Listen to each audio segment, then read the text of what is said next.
नमस्कार।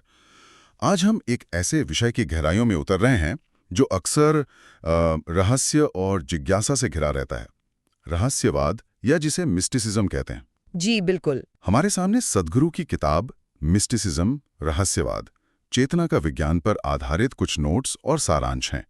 और दिलचस्प बात यह है कि इसका शीर्षक ही इसे चेतना का विज्ञान कहता है। हाँ, ये ध्यान देने वाली बात है। जबकि आमतौर पर लोग आध्यात्मिकता को, आप जानते हैं, आस्था या पूजा पाठ से जोड़ते हैं। आज हमारी कोशिश रहेगी कि इस विज्ञान वाले पहलू को समझें, देखें कि ये स्रोत इसे किस तरह प्रस्तुत करता है। चलिए इसे परत दर परत समझते हैं। हाँ जरूर। तो इस किताब का जो मूल विचार उभर कर आता है वो ये है, रहस्यवाद कोई अंधविश्वास नहीं बल्कि चेतना का विज्ञान है। ये आपको अपनी सीमाओं से परे जाने का तरीका सिखाता है। ये अपने आप में काफी बड़ा दावा है ना? आध्यात्मिकता को विज्ञान कहना। बिल्कुल। और यही बात इसे खास बनाती है। ये आध्यात्मिकता को सिर्फ मानने या विश्वास करने की चीज से आगे ले जाकर एक व्यवस्थित प्रक्रिया, एक अनुभवजन्य मार्ग के तौर पर देखने की कोशिश है। अनुभवजन्य मार्ग। हाँ, मतलब जैसे विज्ञान में अवलोकन और प्रयोग होते हैं, यहाँ अनुभव और आंतरिक अभ्यास पर जोर है। ये इसे तर्क और व्यक्तिगत अनुभव के दायरे में लाने का प्रयास है, न कि सिर्फ मान्यताओं के। अच्छा, तो सबसे पहले ये जानना जरूरी है कि स्रोत के अनुसार रहस्यवाद असल में है क्या और क्या नहीं है। ये साफ करता है कि ये कोई जादू टोना, चमत्कार दिखाना या कोई गुप्त शक्ति पाना वो सब नहीं है। जी नहीं। बल्कि इस किताब में इसे मनुष्य की अपनी चेतना, उसकी कॉन्शियसनेस को गहराई से समझने और उसका विस्तार करने का एक व्यवस्थित तरीका, एक विज्ञान बताया गया है।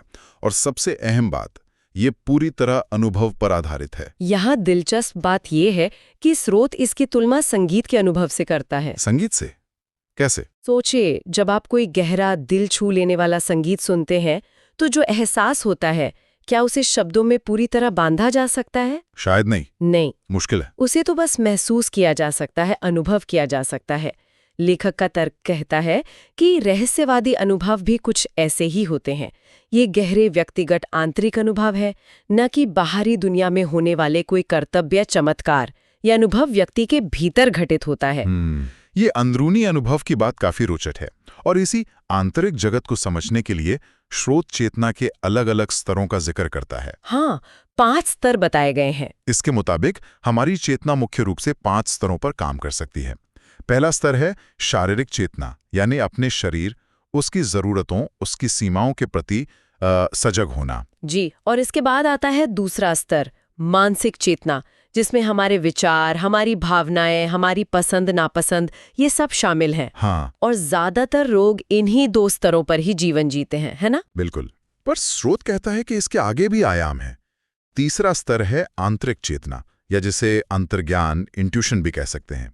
वो भीतरी आवाज, वो सूक्ष्म समझ जो तर्क से परे होती है। हाँ, वो गट फीलिंग जैसी। हाँ, शायद। और अगले 2 स्तर तो और भी गहरे जाते हैं। चौथा है सार्वभौमिक चेतना, जब व्यक्ति खुद को सिर्फ एक अलग इकाई नहीं बल्कि पूरी सृष्टि से जुड़ा हुआ महसूस करने लगता है। एक तरह का एकत्व का भाव। हाँ, एकत्व का भाव। और पांचवां, जिसे परम या दिव्य चेतना कहा गया है, जहां व्यक्ति उस परम सत्य या अल्टीमेट कॉन्शियसनेस के साथ पूरी तरह एकाकार हो जाता है। ये वाकई चेतना के विस्तार की एक बड़ी तस्वीर पेश करता है। बिल्कुल। अगर इसे व्यापक संदर्भ में देखें, तो ये मनुष्य की संभावनाओं को सिर्फ सोचने और महसूस करने तक सीमित नहीं रखता। ये बताता है कि हमारी चेतना इन भौतिक और मानसिक सीमाओं से कहीं आगे तक विकसित हो सकती है। और ये सिर्फ थियरी नहीं है। नहीं, ये सिर्फ एक दार्शनिक विचार नहीं है। स्रोत इसके लिए एक व्यवहारिक कदम भी सुझाता है। रोज कुछ पल मौन में बैठना, बाहरी शोर से हटकर अपनी उस भीतरी आवाज, अपनी आंतरिक चेतना को सुनने की कोशिश करना। मौन का अभ्यास। हाँ, इसे अंतर्ज्ञान को जगाने का एक तरीका बताया गया है। ये शायद उन गहरे स्तरों तक पहुंचने की पहली सीढ़ी हो सकती है।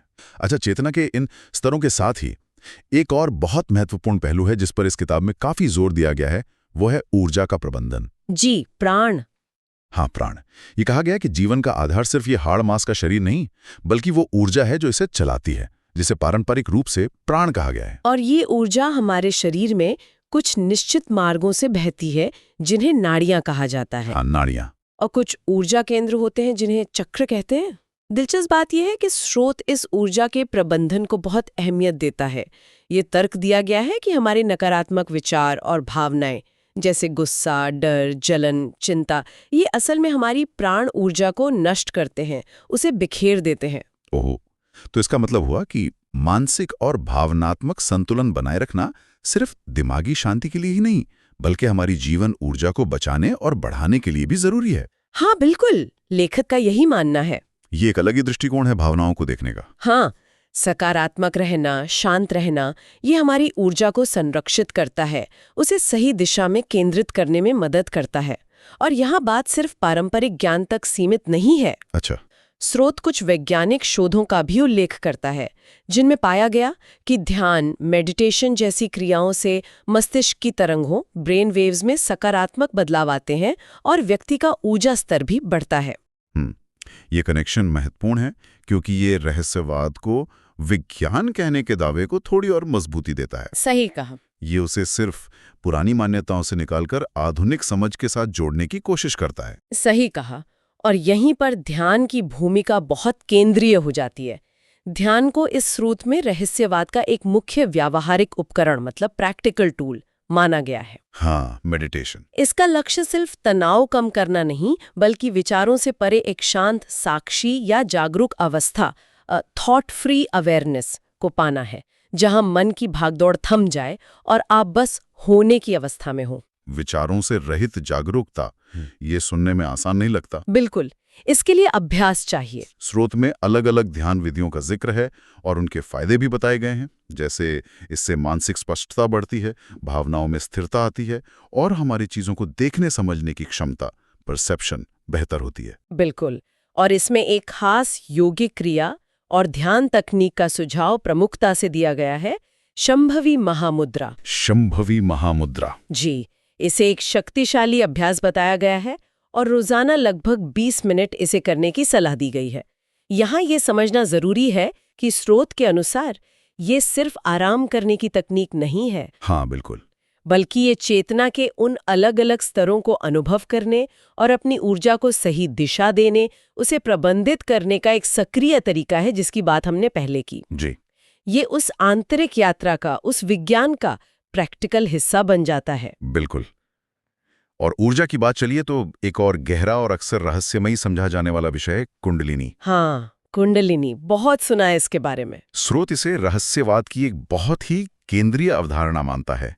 इसे हमारी रीढ़ की हड्डी के निचले हिस्से में स्थित एक प्रचंड सुप्त ऊर्जा मतलब डॉर्मेंट एनर्जी के रूप में समझाया गया है। सुप्त ऊर्जा, इसका क्या मतलब है? मतलब ये कि सामान्य अवस्था में ये ऊर्जा अप्रकट रहती है, सोई हुई सी, लेकिन इस किताब के अनुसार योग और ध्यान के सही और नियमित अभ्यास से इस शक्तिशाली ऊर्जा को जगाया जा सकता है। अच्छा। इसी प्रक्रिया को कुंडलिनी जागरण कहा जाता है और इसका नतीजा चेतना का जबरदस्त विस्तार, अनुभव के नए आयाम खुलना और हमारी समझ और क्षमताओं का बढ़ना। ये सुनने में तो बहुत आकर्षक लगता है, लेकिन यहाँ एक अहम सवाल उठता है, क्या ये सुरक्षित है?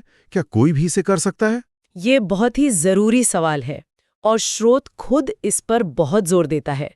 साफ तौर पर चेतावनी दी गई है कि कुंडलिनी जागरण का प्रयास बिना किसी अनुभवी और योग्य मार्गदर्शन के खतरनाक भी साबित हो सकता है। खतरनाक? हाँ, क्योंकि ये बहुत शक्तिशाली ऊर्जा है। अगर ये गलत दिशा में या बिना तैयारी के सक्रिय हो जाए तो शारीरिक और मानसिक असंतुलन पैदा कर सकती है।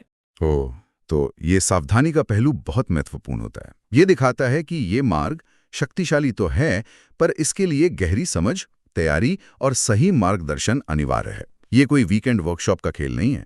बिल्कुल, ये इस प्रक्रिया की गंभीरता को रेखांकित करता है और यहीं पर तैयारी शब्द महत्वपूर्ण हो जाता है। तैयारी किस तरह की? शरीर और मन को इस शक्तिशाली ऊर्जा और गहरे अनुभवों के लिए तैयार करना पड़ता है और इसी तैयारी में योग की भूमिका आती है। स्रोत योग को रहस्यवाद का एक अनिवार्य व्यावहारिक पहलू मानता है। ये सिर्फ कसरत नहीं है। हाँ, इसे शरीर और मन को साधने की, उन्हें शुद्ध और मजबूत बनाने की एक पूरी वैज्ञानिक प्रणाली के रूप में प्रस्तुत किया गया है।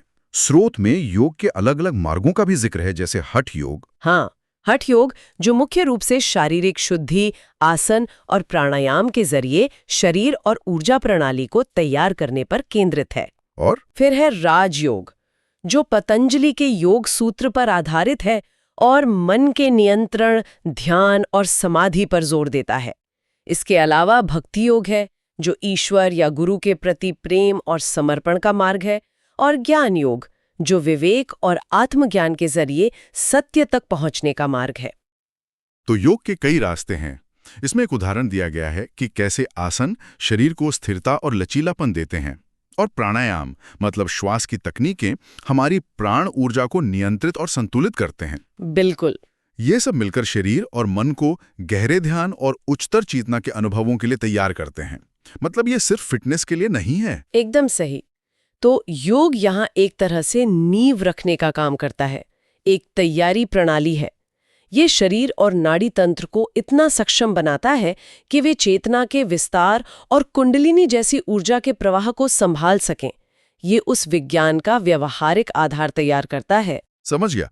और जब ये तैयारी पूरी होती है, शरीर, मन और ऊर्जा सध जाते हैं, तब उन दिव्य अनुभवों की संभावना बनती है जिनकी बात रहस्यवादी अक्सर करते हैं। स्रोत के अनुसार ये अनुभव शब्दों में बयां करने लायक नहीं होते, अकथनीय होते हैं। हाँ, इनएफेबल।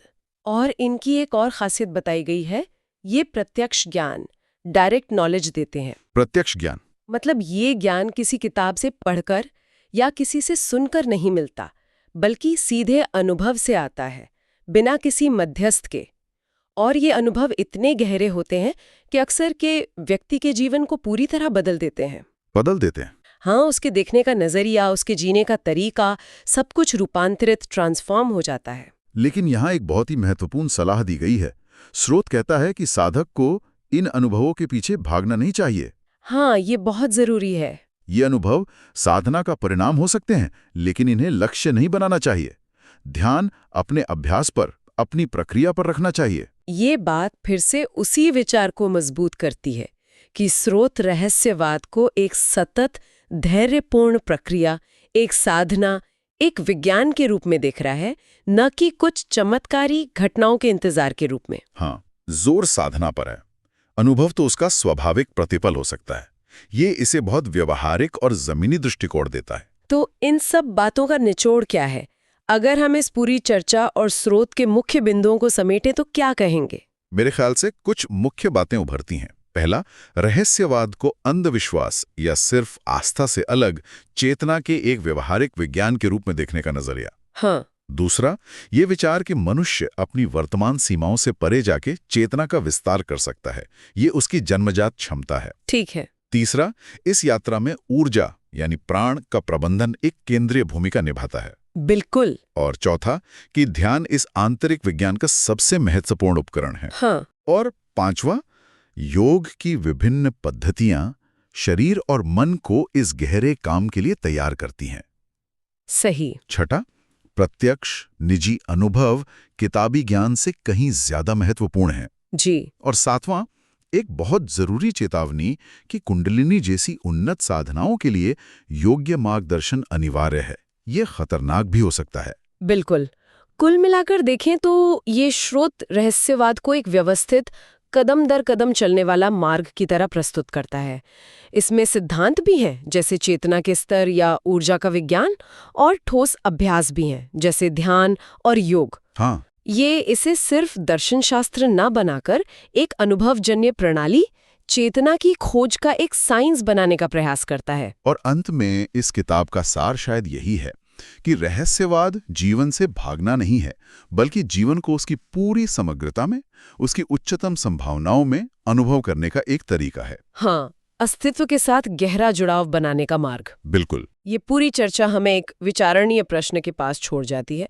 आध्यात्मिकता की गहराइयों में उतरने के लिए क्या इस तरह का एक व्यवस्थित, वैज्ञानिक जैसा लगने वाला दृष्टिकोण ज्यादा कारगर है, या फिर पारंपरिक रूप से चला आ रहा आस्था, विश्वास और समर्पण का मार्ग अधिक प्रभावी होता है? या शायद व्यक्ति के स्वभाव और जरूरत के हिसाब से दोनों का अपना अपना महत्व है और कहीं संतुलन की जरूरत है? ये सोचने वाली बात है। निश्चय ही ये एक गहरा प्रश्न है जिस पर मनन किया जा सकता है। और इसी विचार के साथ आज की एक गहन चर्चा यहीं समाप्त होती है। क्या आप जिंदगी बदलने वाली किताबें पढ़ना चाहते हैं पर टाइम नहीं है? चिंता मत कीजिए। बुक बाइट्स पॉडकास्ट पर हम आपके लिए लाते हैं दुनिया की बेस्ट मोटिवेशनल और सेल्फ हेल्प बुक्स की शॉर्ट और पावरफुल समरी, सिर्फ 10 से 15 मिनट में। Atomic habits, rich dad poor dad, think and grow rich जैसी किताबों की कमाल की सीख हिंदी में सुनिए। बस अभी सब्सक्राइब करें और बेल आइकन दबाएं ताकि कोई भी नया एपिसोड मिस न हो। ज्ञान का ये सफर आपके साथ ही पूरा है।